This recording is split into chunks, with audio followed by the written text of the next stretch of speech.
Tonight's presentation of radio's outstanding theater of thrills, Suspense.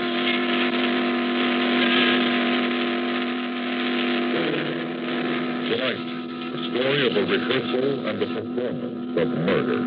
We call it The Cellar. So now, starring Mr. Eric Snowden, here is tonight's suspense play, The Cellar.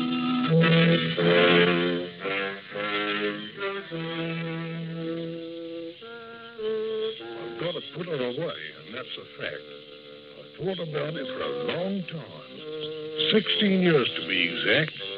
We've been married 20, and I think I owe it to myself to do something about it now. It's the principle of the thing, if you follow me. First of all, I don't like her voice. Jaw. Horrible sound. She goes at it morning, noon, and night. You never heard the like. Or maybe you did. Goes something like this. Oscar, how many times have I got to tell you not to put your feet on the attic?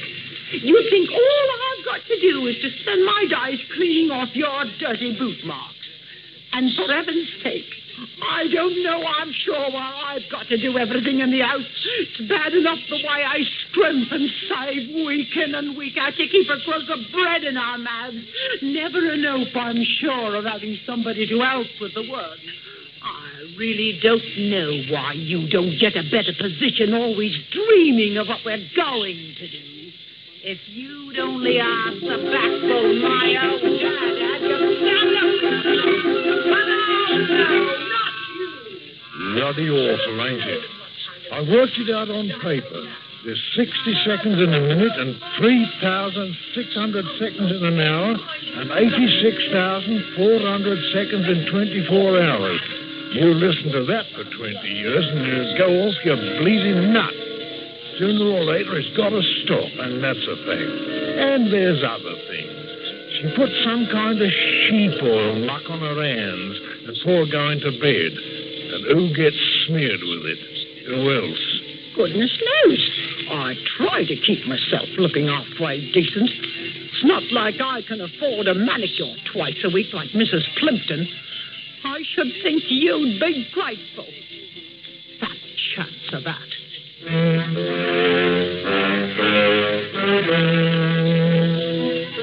You think that's not a good reason to do in your wife? I don't mind telling you, it helps.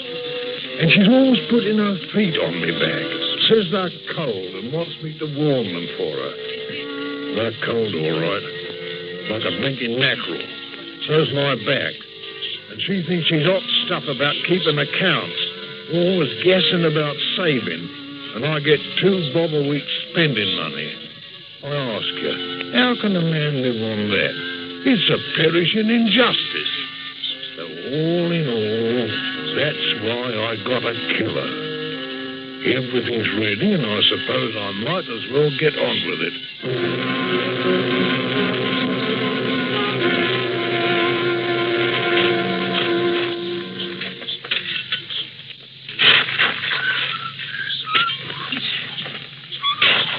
Well, there. That looks about right. Millie? Millie? What is it, Oscar? Could you come down for a minute, love? Where are you? In the cellar, sweetheart. I'm busy. Oh, it'll only take half a mo. I got something to show you down here. I work my fingers to the bone trying to get your supper, and you give a glad farthing, not much. Think I haven't got better things to do than buzz up and down every time you want something? Keep your head on, love. It won't be long. Sure, I don't know why I put up with it, you messing about down here while I'm... Oscar Wigan, what are you doing with my cellar? Why is it all dug up like that? You go and bar me. Now, you put every scrap of that dirt back in the hole this minute. You hear me? I never. All right, love. I will. Don't worry. And don't you dare come upstairs till you've cleaned off your boots. I will not have that mess all over me clean kitchen floor. All right, old cough drop. I just wanted to get an idea of the size. It looks all right. What are you talking about? Right for what? you, dear. Lummy, you've been drinking. You've been drinking, that's what. Not a drop. I'm a teetotal, and you know that, Mill. No milk, though. The time has come, as the walrus said to the carpenter, your time. You pick up that spade this instant and fill in every bit of that hole. And no argument, you hear? All right, old car. When you've done, you'll march yourself upstairs and wash your hands and face. Because supper will be on in 10 minutes, and I will not have it spoiled. Mill, I got something I've got to say to you. Eh? I'm fed up with your jaw. Fed to the teeth, and that's a fact. How dare you? Who do you think you're talking to? I'm fed up with your greasy hands, and I'm fed up with your clammy feet. But most of all, Mill, I'm fed up with you. Oscar? So I'm going to do you in. Oscar, don't you look at me like that. Don't you touch me, or I'll have the law on you. I don't give a fig for you, and I don't give a fig for the law. I worked it all out, and if you think you can get up them stairs before I bash your head in, you're very much mistaken. Oh, it's going to murder me! Oh, it's going to murder me! Help! Police! Murder! Oh, you've got an horrible voice.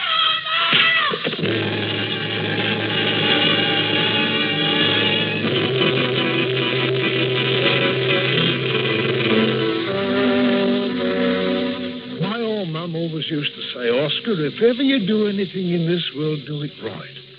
I remembered her words as I covered up the mortal remains of my ever-loving ex, Millie Widgeon. I did her a corker. One good whack on the head so there wasn't much of a mess, if you follow my meaning. Took me about 15 minutes to cover her up, nice and neat-like. And then I went upstairs. Don't mind telling you, it gave me a bit of a turn when I heard the front door. I hadn't had time to wash up yet, but I wasn't too worried. Not until I saw who was standing outside. It was a copper, Gormley by name. He's got the beat on my square. Evening, Mr. Widgeon. Evening, Mr. Gormley. Sorry to have to trouble you, but I had a complaint. Sorry to hear that, Mr. Gormley. Complaint states that an audible row was heard emanating from your house. A row? The screams, more like. Screams? Whose? That's the nature of the inquiry, Mr. Widgeon. I'd be obliged if you could shed some light. Happy to, if I knew how I could help. The, Mrs. at home? No, she ran off to the picture palace. You know these women in their ruddy pictures. What time did she go? Oh, don't know. About an hour ago. No one else here? Not a living soul except myself. You been doing any screaming, Mr. Widgeon? Not bloody likely. What do you take me for? All in the nature of the inquiry, Mr. Widgeon. No offence, I hope. None took, Mr. Gormley. Seeing as how I have me duty to perform, I hope you'll allow me to have a look about the premises, Mr. Widgeon. Seems to me a man's got his rights, but I always hold to aid in the law. If you're looking as aid in, help yourself, Mr. Gormley. You mind telling me what you're looking for? Two neighbours swear they heard the sounds coming from here. Maybe it was on the radio. It's not on. It'll save me making a report, Mr. Widgeon. Very obliging of you, I'm sure. Well, I don't think there's a need to bother you anymore. I'll just, Hello. Cut yourself? Huh? Oh, that no.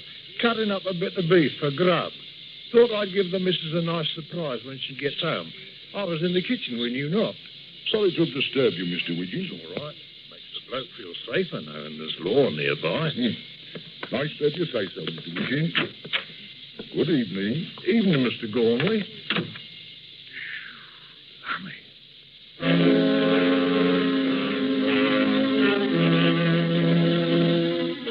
That was a close one, all right. But I handled it nicely. The worst of it was over. Copper had been and gone, and I'd have at least 24 hours to clear out. Maybe longer. At 8 o'clock, like I'd planned it, Aggie Jones turned up. Oh, what a bit of strawberry jam. Lovely. I'd met her a couple of months before, and I hadn't told her what I had in mind. But I knew she wouldn't care when she heard. After all, it was all done for her, mostly.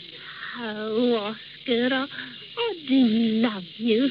Heavenly, ain't it? When's your wife coming home? Oh, I do feel something awful carrying on this way. Aggie, love, sit down. I've something to say to you. Aggie, will you run off with me? Run away? With you? But how can I? You're a married man, and what would my mum and dad think? Aggie, love, all I have is yours. You don't have to worry about a blinking thing. Everything is taken care of. Taken care of? But how? What's your wife going to say? She ain't going to say nothing. Aggie, for love of you, I done her in. You done her in? That's right. Well, where is she? What did you do with her? You're just about sitting over her now. She's buried in the cellar. Oh, how horrible. You did it for me, Oscar. For you, sweetheart. Oh, how you must love me. Never a truer word. Now, listen here, Duck. It's all arranged. In the morning, I'm taking the savings out, and you and me are buzzing off. There's a boat sailing for South America, to the Argentine at 8 o'clock tomorrow night. We'll be on it. No, I don't know what my mum and dad will say. Don't tell them. Write to them. From the Argentine. Oh, Oscar, you make it so hard for a girl to say no. Give us a kiss and no more argy-bargy. Come on, use that. Oh, Oscar. You up in the kitchen. Shan't be a sec.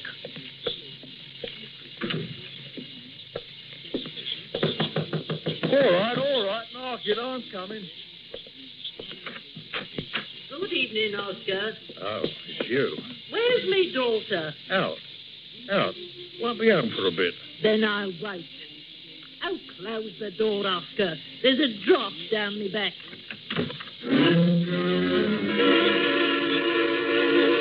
It was that horrible old cow, Mrs. Quill, poor old Millie's mother.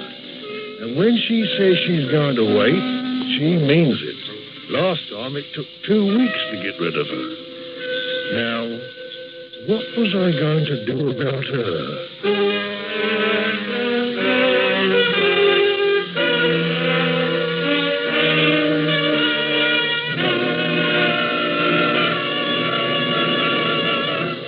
You are listening to The Cellar, tonight's presentation in radio's outstanding theater of thrills, Suspense.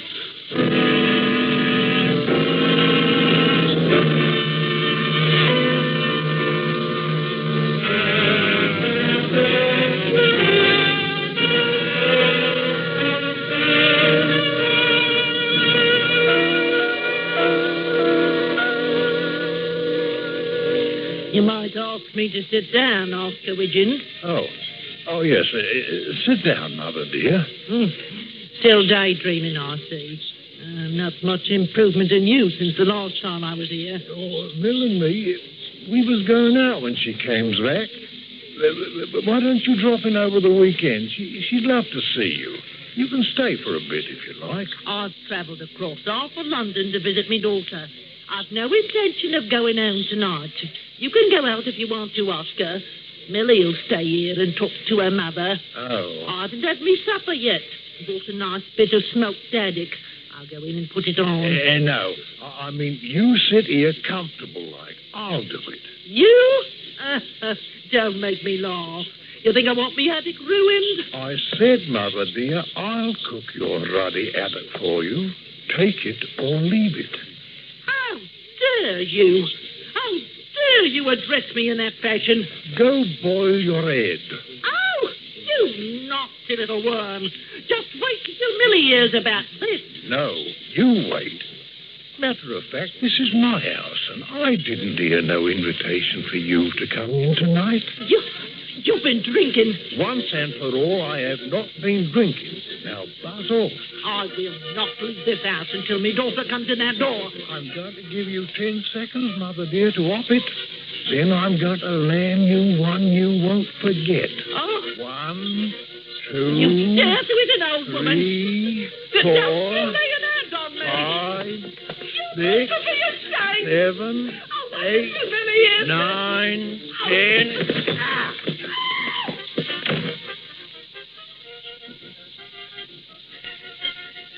Now, that's something I wanted to do for a long time. All clear, Aggie, love. Oh, I was that frightened. Don't you worry your pretty head. Everything's right as rain. Now, you'll have to be off. Wouldn't do to have anybody else snooping around and find you here. Now, not a word to anyone, see? You meet me at the Marble Arts station at 4 o'clock tomorrow, see? But what about me clothes, Oscar? Mum'll ask where I'm going. Leave it to me. I'll buy you all the clothes you want. That's one thing I got to say for poor old Millie. She wasn't a very nourishing woman, but she was a saving one. Oh, I've always wanted to go abroad. Oh, but ain't it awful? Imagine me going with a married man and a murderer. You're all going to marry me, aren't you, Oscar? Marry you? What a question. I got my morals, same as the next bloke. Of course I'm going to marry you. Oh, Oscar, I know it's wicked, but I can't wait till tomorrow. You dream about it, love, and before you know it, it'll be tomorrow. Now, go on. You better leave by the back door.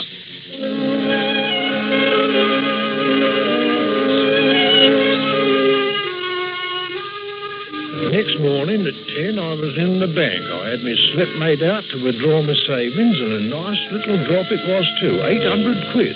I was waiting for the money when a tallish bloke comes up to me from behind a gate. All smiles and treacle he was. Mr. Widgeon? That's right. How do you do? I'm Mr. Forfall, the manager. I understand that you wish to withdraw your savings. That's right. I trust you found no fault with our service? No, just what's mine. That's all. Oh, of course, naturally. May I inquire as to the reason you're withdrawing the funds? Does there have to be a reason? Oh, no, not at all. But since you've been such a faithful depositor for so many years... Oh, well, the truth is, Mr. Forpaw, me and the missus thought we'd take a bit of an holiday. You know, the Riviera. A little sunshine and parlez-vous. Oh, yes, I see. Oh, then, of course, you want to leave a sum here with us? No, I want it all. But, my dear sir, you can't spend it abroad. Who says I can't? The government, sir, the government. A maximum of £50 may be taken out of the country. Yes. What are you giving me? But surely you know that it's common knowledge. Not to me it ain't. It's my money. I can do as I please with it. Here in England, yes, but you can't take it out. Oh, it's a ruddy injustice. That's what it is. I shan't argue the point, sir. I'm conservative. That's your hard luck. Now, you hand over my money, see? What I do with it is my business. Up to it. Just as you please, Mr. Widgeon. Mr. Easterday. Oh, Mr. Easterday, I'd like to take I'm done. They've done me. What in blazes am I going to do now?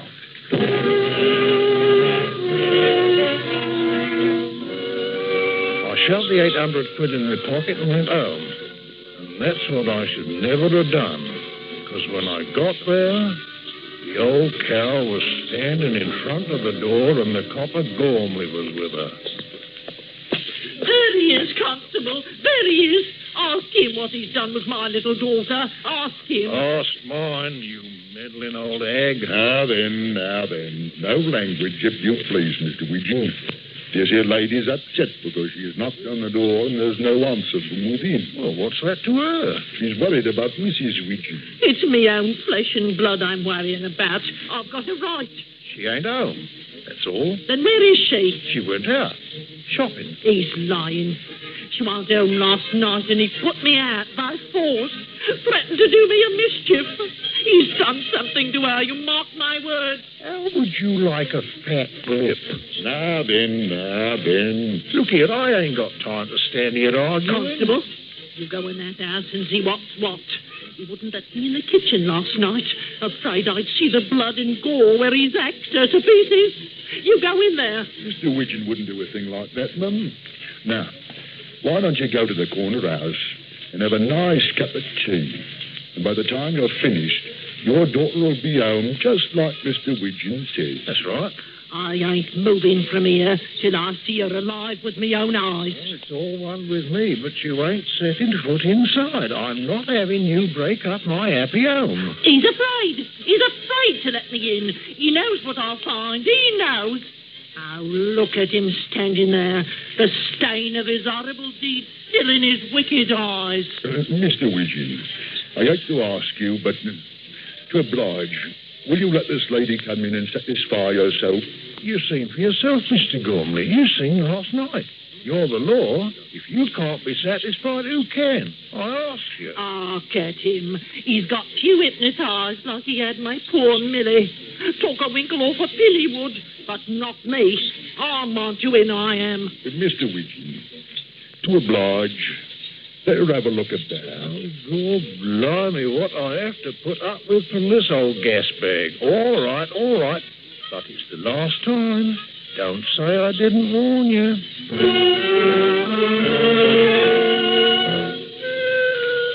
She went through the house like a ruddy bloodhound, and there wasn't nothing. Not an hair out of place. Mr. Gormley followed her with me, and I could see it was a very aggravating position for him. Mr. Gormley likes to keep the peace, but by the time we got to the cellar, he was clear out of patience. Well, satisfied? Are you satisfied?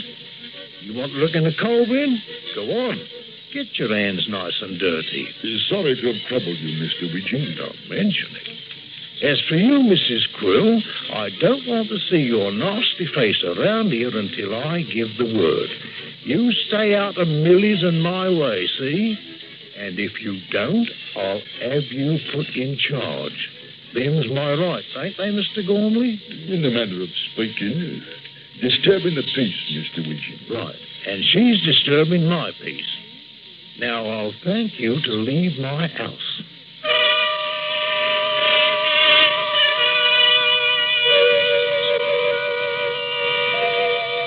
Of course, when you come right down to it, I suppose they're right. In a way, I am a dreamer. Always have been. To tell the truth, I ain't got no £800. Not even 80. There ain't no Eddie Jones. But I wish there was. There's only Millie's mother. And Millie. And them greasy hands. And cold feet. And jaw. And if I aim for what I'm going to do, it'll be worth it. There. That looks about right. Millie? What is it, Doctor? Could you come down for a minute, love? In the cellar, sweetheart. It'll only take half a mo. I got something to show you down here. One thing is another. Work my things to the bone. Trying to get you off the burn. Do you give a brass farthing? No. You think I haven't got better things to do than buzz up and down every time you want something? Keep your hair on, love. It won't be long. Let me a little consideration. I'm fair wore out. I'm sure I don't know why I put up with it. Oscar Widgeon. What are you doing with my cellar? Why is it all dug up like that? You've gone balmy. Now you put every scrap of dirt back in the hole this minute. You hear me? Oh, I never. I just wanted to get an idea of the size. It looks about right. What are you talking about? Right for what? For you, dear.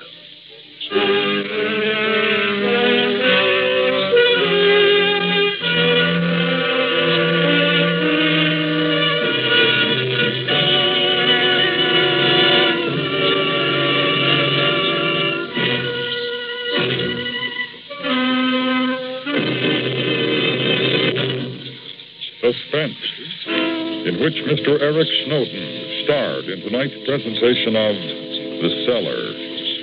Next week, the story of a handcuffed man and the woman who holds the key to his freedom. We call it Give Me Liberty. That's next week on Suspense.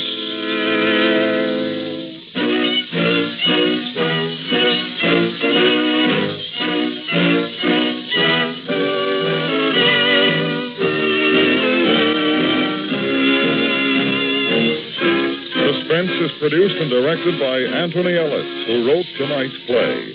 The music was composed by Lucia Morrowick and conducted by Wilbur Hatch. Featured in the cast were Jeanette Nolan, John Daner, Betty Harford, Paula Winslow, and Ramsey Hill. Suspense is presented by the United States Armed Forces Radio and Television Service.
This is the American Forces Network, Europe.